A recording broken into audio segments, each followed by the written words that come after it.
Hello and welcome back to the WOODHEAD Line again. I did say don't get stuck inside the tunnel at the end of the last one, but I couldn't resist one last tiptoe inside during the interval. I reckon that before we leave Thurgoland tunnel behind, we ought to take a peek at the other side again. A bit more to see than at the other end, don't you agree? Nowadays in use as a bat sanctuary, apparently. Looking back one last time before we leave the realms of Thurgoland behind, beneath this lovely bridge.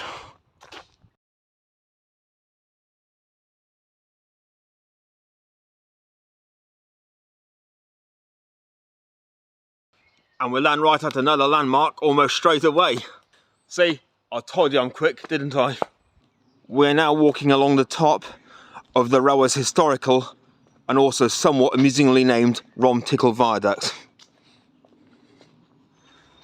The name Rom Tickle actually had a few different variations, but as some of them sound a bit too rude to be on this video, I'm going to politely unwind with a view from the parapet for now.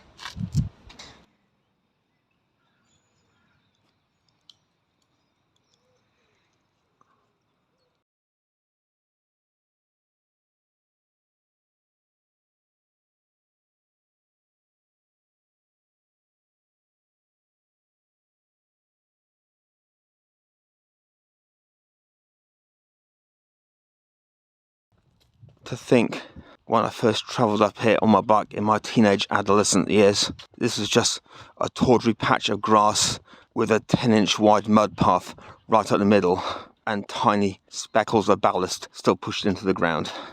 And look at it today, over 25 years later.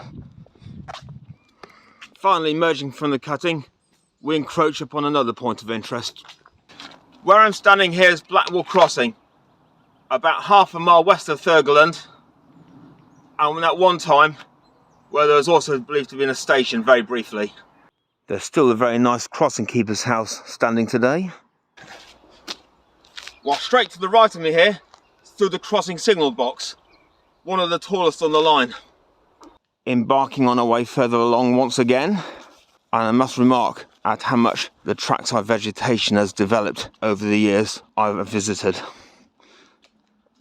Emerging from the tunnel of trees and over a little farm bridge, and we find ourselves arriving into Oxspring at last.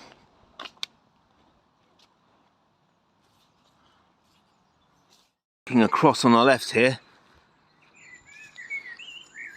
we have a few more remnants of the railway's electrical history,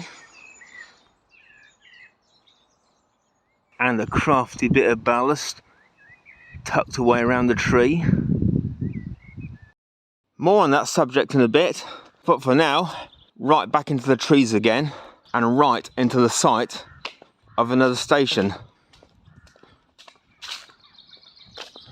I'm standing on the site of Oxspring Station, which opened for just the same 2-year period in the mid-1800s as Thurgoland, which we passed on the last video.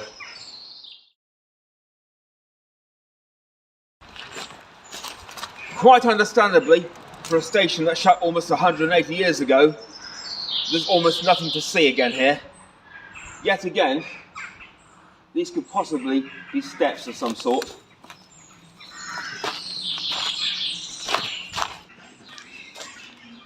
Meanwhile, I reckon we ought to be moving off again.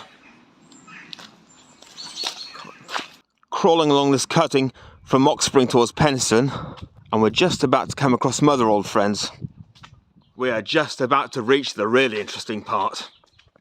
It was at this stage that the line's 2 tracks sprouted into 4, then into 6, then into 8 at least, as we eventually ascend upon the realms of the nerve centre for this entire exploration. The countless lines and sidings surrounding where we're walking now were added to by another couple coming in shortly ahead on the right. Or maybe just the one these days. The jungle I've just emerged from is the site of the former Barnsley Junction, which is where the Midland route from Barnsley and Sheffield joins onto the WOODHEAD route towards Penistone.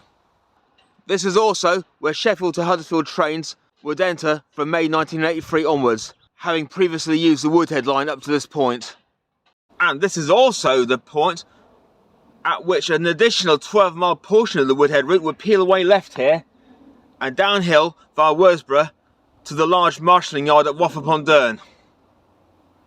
This also closed in 1981.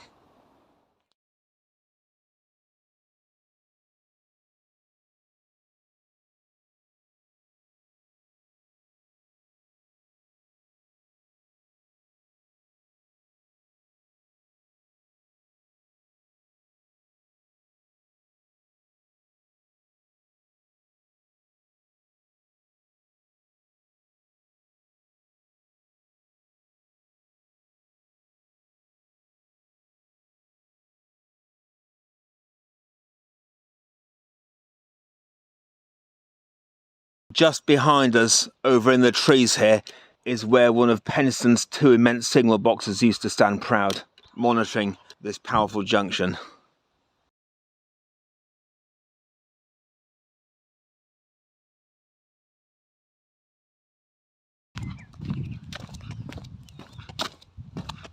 Just a little further along, however, is another more fascinating exhibit, and also one of our old friends. One of many of the former electrification supports still flanking the line side at select points along the route.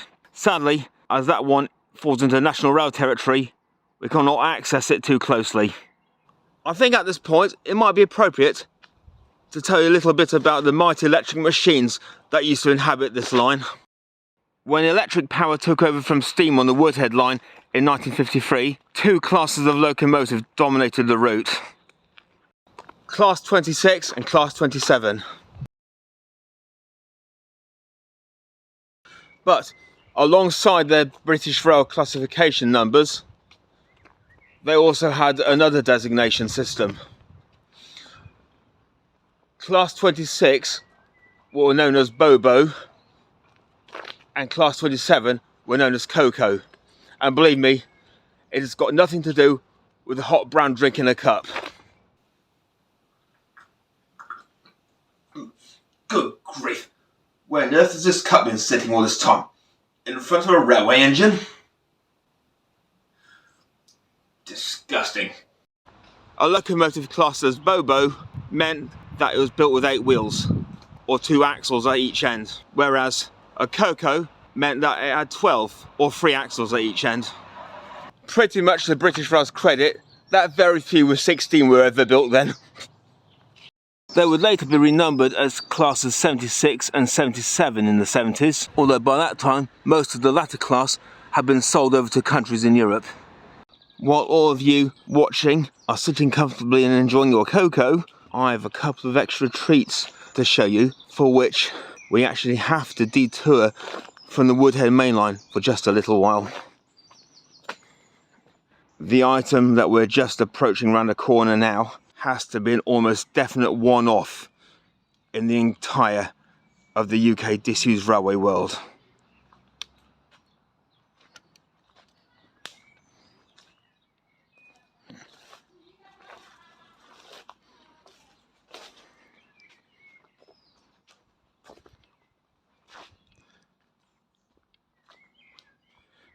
So much so that I have to do an entire full walk around it to appreciate its antiquity.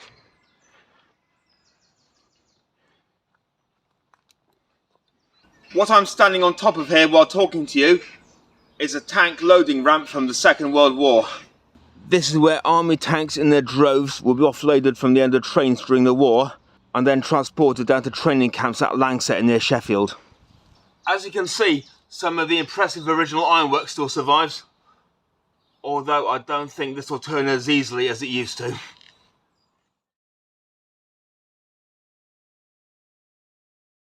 Another couple of 100 metres along, and we've got the next mother of all railway relics to show you.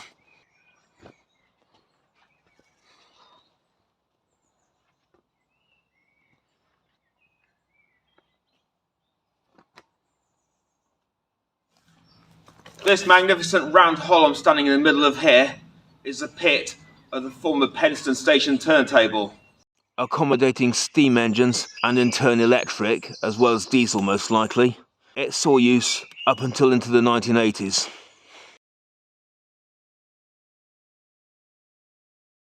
A local preservation team have been pretty busy in the recent few years, restoring this antique to a degree of its past glory. You'll probably be wondering what sort of restoration I was actually on about there as we walk round the edge and look at the various other remnants lying about, such as this old bit of fencing again. And some lovely rail support ironwork. It is yet a huge improvement on the impenetrable jungle I first encountered in around 2016 when I first heard there's a turntable here. If we come off away from the turntable at the other end for a minute or two, look what else there is.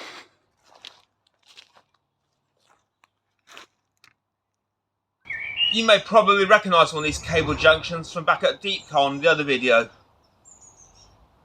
They were used to feed wiring alongside the track for signalling and telephone communication.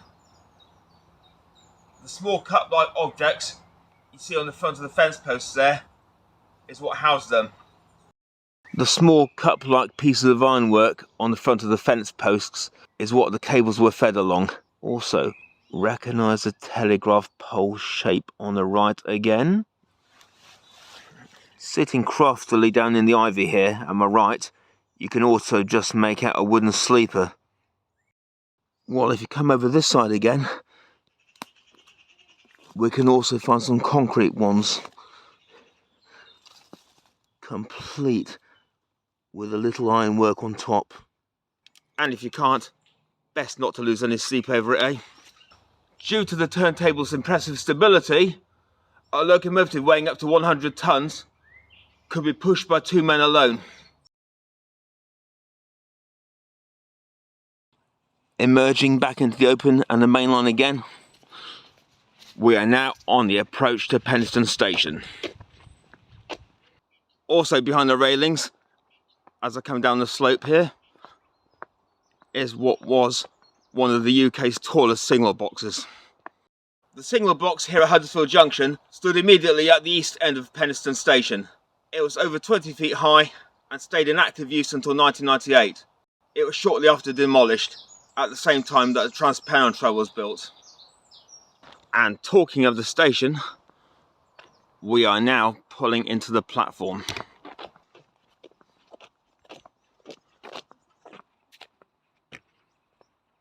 Well, we perhaps could have been, but sadly, there's not a great deal of platform 1 left to look at now.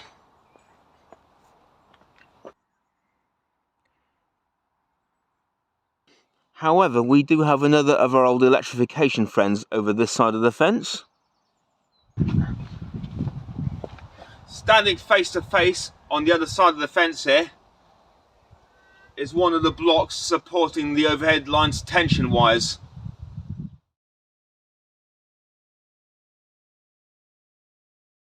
We still might do better, however, after platforms 2 and 3. In front of us here are the through express lines belonging to the WOODHEAD mainline railway. To the right is a platform towards Sheffield, which was platform 3, and to the left platform 2 towards Manchester.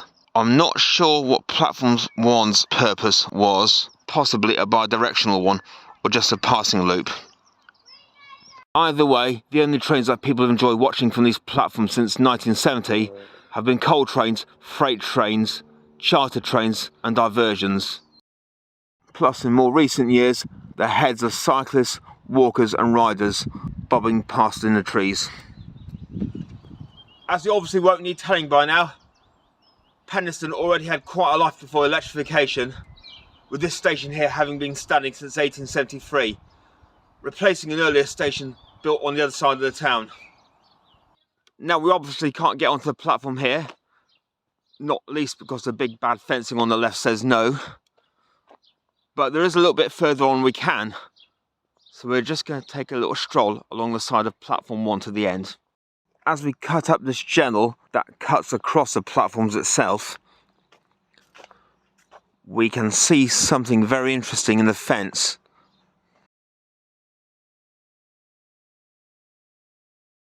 and further along this way a more creditable angle of platform 3.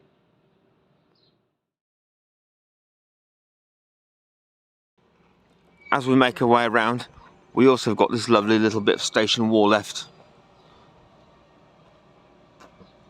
including its own lamppost. Round here, however, as promised, is that last remaining bit of station we can climb into.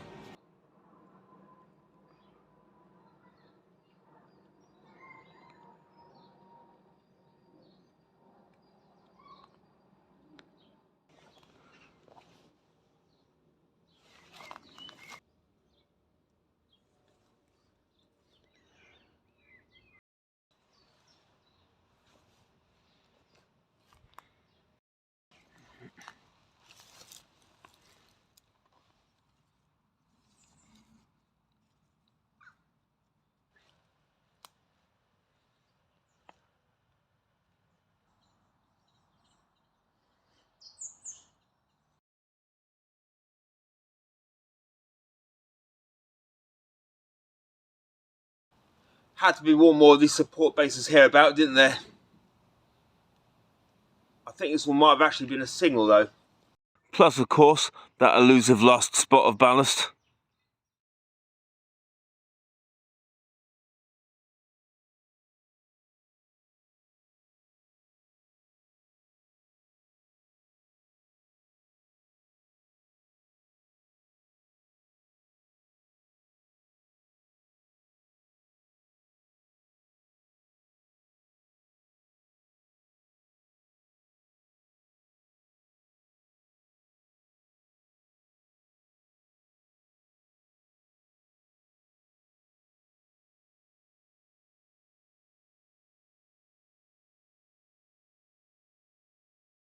Well, standing with these exhibits either side of me one last time, I'm afraid my time's up for this journey.